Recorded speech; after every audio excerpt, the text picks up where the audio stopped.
Dubbing చెప్పట్లేదా Shailaja గారు మీరు? లేదండి, డబ్బింగ్ చాలా రోజులైందండి. అంటే ఇక్కడి నుంచి చెన్నై నుంచి హైదరాబాద్ షిఫ్ట్ అయ్యాక కొన్ని సినిమాలకు చెప్పాను. ఆ తర్వాత లేదు, చెప్పడం వెళ్ళలేదు, చెప్పడం మొత్తం చాలా సినిమాలకు చెప్పారు. దాదాపు 60 to 70 సినిమాలు చెప్పానండి నేను.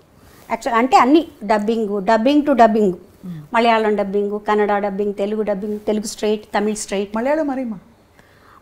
మలయాళం కొరచ్ అరి, కానీ చాలా కష్టం కదండి. చాలా కష్టం అంటే పాడడం కూడా చాలా కష్టం మలయాళం. ఎన్ని నాళ్ళు ఉంటాయో, ఎన్ని రాళ్ళు ఉంటాయో. అమ్మో, ఎలా నేర్చుకున్నారు? నాకు దాస్ గారు నేర్పించారు, దాస్ గారు. ఆయన మ్యూజిక్ డైరెక్షన్లో పాడాను. ఆయన కూర్చోబెట్టి నేర్పించి నాకు ఒక కితాబ్ కూడా ఇచ్చారు. అన్నయ్య గారు చెప్పారు, నీకంటే తన ప్రొనౌన్సియేషన్ బాగుంటుంది మలయాళం అని. సో ఆయన నేర్పించారు ఎలా అన్నారు. తర్వాత పట్టుకోవడం కూడా వచ్చింది నాకు. వాళ్ళ ఒక ఫ్లో ఉంటుంది మలయాళంలో, జ్ఞాన్ ఎందో పోయి ఇందో వరే వరు అట్లా ఉంటుంది కదా, అది పట్టుకుని అది వచ్చిందనమాట. అందుకని మలయాళం కొంచెం అర్థమవుతుంది కూడా. కొంచెం సాంస్క్రిట్ ఎక్కువ ఉంటుందండి మలయాళం. అది అందమైన పదాలు, పువ్వుల్లో చాలా రేర్ పదాలన్నీ వస్తుంటాయి వాళ్ళ పాటల్లో చాలా. సో అయితే మలయాళంలో డబ్బింగ్, తమిళ్లో డబ్బింగ్, తెలుగులో డబ్బింగ్.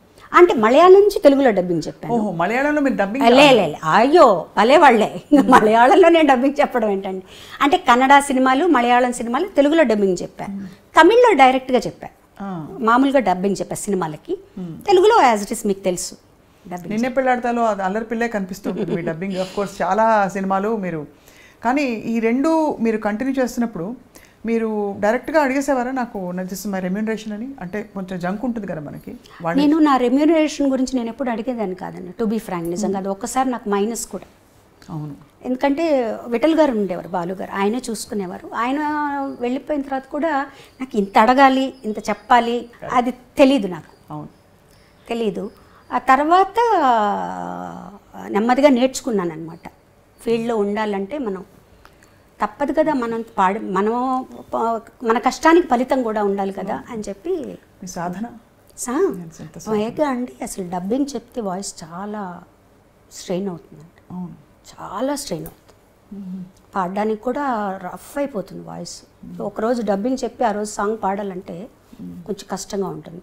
అందులో కొన్ని సినిమాలు ఎక్కువ నేను చెప్పిన మన అరుపులు అలాంటివి ఉన్నాయి, ఎమోషనల్ ఉన్నాయి అనుకోండి, అవి చాలా చాలా కష్టం. చాలా మనం ఎక్కువ మాట్లాడితేనే యాక్చువల్గా గొంతు దెబ్బతింటుంది. పాడడం వల్ల దెబ్బతిందండి, మాట్లాడడం వల్ల దెబ్బతింటుంది. మీకు అడ్వాంటేజ్ మీ గొంతు చాలా rounded, young, high pitch voice. భగవంతుడి అనుగ్రహం అండి అది నిజంగా. మంచి చక్కటి, ఇప్పటికీ అందుకే యంగ్గా ఉందని ఇందాక మొదలుపెట్టింది. అలాగే మీ పాట విని మీ వారేమంటారు సుధాకర్ గారు? ఆయన ఎప్పుడు పాడమంటారండి. ఆయన ఎప్పుడు నేను పాడుతుంటే తనకు చాలా ఇష్టం, ఈ పాట పాడు, ఆ పాట పాడు అంటారు. అలాగే గెస్ట్లు ఎవరన్నా ఇంటికి వచ్చినా కూడా వాళ్ళు అడగక్కర్లే, ముందు ఏం చెప్పేస్తారు, మీకోసం ఒక పాట పాడుతుంటాను. అయ్యో ఎంత బాగుందండి. సో అది ఇబ్బందే లేదు తనకి. నా పాటలు అంటే చాలా ఇష్టం, ఎప్పుడు ఇంకా బాగా ప్రోత్సహిస్తారు. మీకు అభ్యంతరం లేకపోతే వారు మిమ్మల్ని బాగా అడిగి పాడించుకునే పాట మీ పెళ్ళైనప్పటి నుంచి? ఎప్పుడు అడిగించుకొని ఎక్కువగా ఆయన హిందీ పాట ఆచార్య పరదేశి పాడమంటారండి, చాలా ఇష్టం. మధుమతిలో అది చాలా ఇష్టం. హిందీ పాటలు ఎక్కువ అడుగుతారు. పాడతారా? సుధాకర్ గారు కూడా పాడతారా? లేదు, నటనలోనే వద్దంటారు. నేను వింటే చాలు, పాడొద్దు అంటారు. బాగా ఎంజాయ్ చేస్తారు, బాగా ఎంజాయ్ చేస్తారు పాట. అండ్ కొన్నిసార్లు చెప్తారు కూడా, నువ్వు ఇక్కడ ఇంకొంచెం ఎక్స్ప్రెసివ్గా పాడి ఉంటే బాగుండేది, ఆ బాలుగారు చూడు అక్కడ ఎలా పాడారు అవి చెప్తాను. నేను చెప్పాను, ఉన్న దాంట్లో 50% వస్తుంది బాలుగారు ఉంటే, అంతకంటే ఎక్కువ రాదు. మరి ఇంత బిజీగా ఉండే శైలజ గారికి వంట వచ్చా అని అడగచ్చా? అంటే వంట చేయాలి అందరూ అని కాదు, కానీ మీ బాలు గారు భోజన ప్రియులు అని తెలుసు, మీ ఇంట్లో అందరూ భోజన ప్రియులు. సుధాకర్ గారు కూడా భోజన ప్రియులు. సుధాకర్ గారికి ఏం వంట చేసి పెట్టుంటారు? సుధాకర్ గారికి ఏమి చేసినా తింటారంట బాగా. అందరం వెజిటేరియన్స్ మేము, ఎగ్ కూడా ఎవరో తీసుకోరు. నాకు వంట బాగా వచ్చు, నాకు ఇష్టం వంట చేయడం, నాకు బాగా ఇష్టం అనమాట. అన్ని రకాలు చేస్తా. మా బాబుకి నార్త్ ఇండియన్ ఇష్టం, అవి చేస్తాను. సుధాకర్ గారికి ఎక్కువగా పచ్చళ్ళు, కారాలు, పొడులు ఇవి కావాలన్నమాట. సో ఆయనకి అవి అంటే మనుషులు ఉన్నా కూడా నాకు వంట అంటే ఎవరు లేకపోయినా కూడా నేను చక్కగా చేసుకోగలను.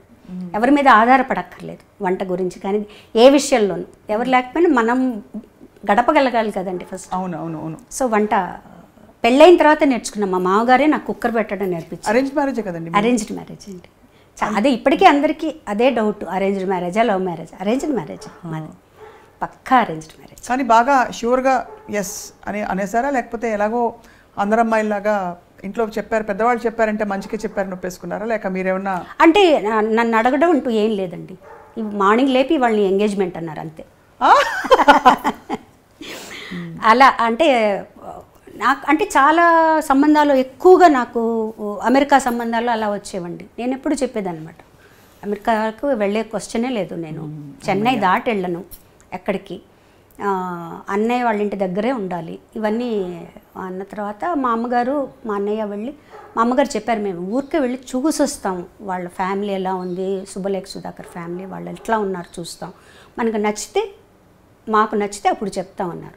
అది చెప్పాలి కదా నాకు, నచ్చింది నచ్చలేదని. మార్నింగ్ లేచి నీకు ఎంగేజ్మెంట్ అంటే ఎలా ఉంటుందండి, కోపంగా ఉంటుంది. ఆ రోజంతా కొంచెం సీరియస్గా ఉన్నా, బట్ ఎంగేజ్మెంట్ అయిపోయింది అనుకోండి. తర్వాత మళ్ళీ పాపం ఆయన కూడా చెప్పారు, నాకు కూడా అలాగే చెప్పారు, మార్నింగ్ లేపి నీకు ఎంగేజ్మెంట్ రింగ్ తీసుకురా అమ్మాయికి అని చెప్పారు. ఇంతకీ కొంచెం లేట్గా అడుగుతున్నాను, నచ్చారు కదా? నచ్చారు కదండి, ఎందుకు నచ్చరండి, మంచి మనిషి అండి. వారు ఊరికే అన్నాను ఏదో సరదాకి, కానీ లేదు ఎందుకంటే అమ్మ అన్నయ్య వీళ్ళు సెలెక్ట్ చేశారంటే డెఫినెట్గా మంచి వాళ్ళనే చూసి సెలెక్ట్ చేస్తారు. మీ అబ్బాయి శ్రీకర్ ఒక బాబు అండి మాకు, వాడు MBA ఇన్ మీడియా మేనేజ్మెంట్ చేసి ఇప్పుడు ఒక కంపెనీలో పనిచేసి చెన్నైలోనే చేస్తున్నాడు. నట వారసత్వం వచ్చిందా, పాట వారసత్వం వచ్చిందా? పాటలంటే పిచ్చి, మ్యూజిక్ అంటే ఏ వారసత్వం రాలేదు. వాడు జాబ్ చేసుకుంటూ హాయిగా ఉంటాను, పాటలు వింటూ, సినిమాలు పిచ్చి అనమాట, సినిమాలు చూస్తాడు, బాగా అనలైజ్ చేస్తాడు, అవన్నీ చేస్తాడు. వాడు ఉండే వింగ్ కూడా అందులోనే ఇప్పుడు పనిచేసేది కూడా. సో వాడికి పాటలు చాలా ఇష్టం. ఇంతో అంతో పాట రాకుండా ఉండదు కదా? వచ్చుండి అంటే శృతి ఉంది నాకు తెలిసి, నా ముందర ఎప్పుడు పాడలేదు. నా నీస్ ఒకసారి రికార్డ్ చేసి పెట్టింది, వాడు ఎక్కడో వాళ్ళ పిల్లలందరూ పాడుతుంటే వాడిని కూడా పాడమని. శృతి ఉంది, పాడగలుగుతాడు. అండ్ చెప్తాడు, ఈ పాటలాగా ఉంది కదమ్మా, ఈ పాట ఈ రాగం ఒకటేనా అట్లా అడుగుతాడనమాట. ఈ పాటలోంచి తీసుకున్నారేమన్నా, అవన్నీ తెలుస్తాయి. అంటే ఏ రకంగానూ ఇటు మా అబ్బాయి కానీ మా వారు కానీ నా కెరియర్కి ఎప్పుడూ ఇబ్బందిగా లేదు, నో చెప్పరు. ఇంకా నువ్వే టిమిడ్గా ఉంటావు, వెళ్ళవు, ఇంకా ప్రోగ్రామ్స్ అవి చేయొచ్చు కదా అంట. నేను కంఫర్టబుల్గా ఉన్నాను చాలు, నాకంటూ కొంచెం టైం కావాలి నా మెడిటేషన్స్కి, నాకు వాటికి. మెడిటేషన్ చేస్తారా? చేస్తాను, డైలీ చేస్తాను. రమణ మహర్షి? లేదండి, కామ్గా కూర్చుంటా. నా గురువు గారు వచ్చి చంద్రశేఖరేంద్ర సరస్వతి స్వామి వారు, కంచిపీఠ. సో కామ్గా కూర్చుంటాను, నాలో ఉండే బ్యాడ్ అంతా పోవాలి, అందరి పట్ల లవ్ రావాలి, ప్రస్తుతం అందరి గురించి అందరూ బాగుండాలనుకోవాలి. అది కష్టం కదండి, మనం ఎంత లేదన్నా ఎక్కడో ఒక చోట ఏదో కోపాలు వస్తాయి ఒకళ్ళ మీద, అవేవి రాకుండా ఉండాలి. కానీ మానవ మాత్రులకే అది సహజం కదా? సహజం. అసలు కూర్చున్నప్పుడు ఎన్ని ఆలోచనలు వస్తాయండి, అప్పుడే వస్తాయి, ఎప్పుడు లేని అన్ని ఆలోచనలన్నీ అప్పుడే వస్తాయి అన్నమాట. అదే సాధన అనుకుంటాను నేను, వాటిని తీసేయడం, నలుగురు బాగుండాలనుకోవటం. సగం మనల్లో కానీ అసూయ లేకపోతే మనం హ్యాపీగా ఉంటామండి, ఆరోగ్యంగా ఉంటాం. తర్వాత రోజు ఇంట్లో అంటే ప్రయాణాలు లేకుండా ఇంట్లో ఉంటే రోజు క్రమం తప్పకుండా అమ్మవారి దగ్గర పాటలు పాడతానండి. మా అమ్మవారు ఉంది అంటే నాన్నగారి కోసం ఒక త్యాగరాజ కృతి, ఆ రోజు ఏదైతే ఆ అమ్మవారికి ఒక కృతి, ఇప్పుడు ఆంజనేయ స్వామి అయితే ఆంజనేయ స్వామికి ఒక కృతి, అలా పాడుకుంటాను. దేవుడి దగ్గర పాడడం అలవాటు. దేవుడు కచేరీ ఉన్నప్పుడు కూడా ఆ సాంగ్స్ దేవుడి దగ్గర పాడుకుంటా, ప్రాక్టీస్ చేసి, ముందు ప్రాక్టీస్ చేసి దేవుడి దగ్గర ఏ పాటలు అయితే అన్ని వాళ్ళకే స్టేజ్లో బాగా రావాలని కొత్త పాట పాడుతున్నాను అనుకోండి స్టేజ్లో, అది ప్రాక్టీస్ చేసి వాళ్ళ ముందర పాడి పాడతాను.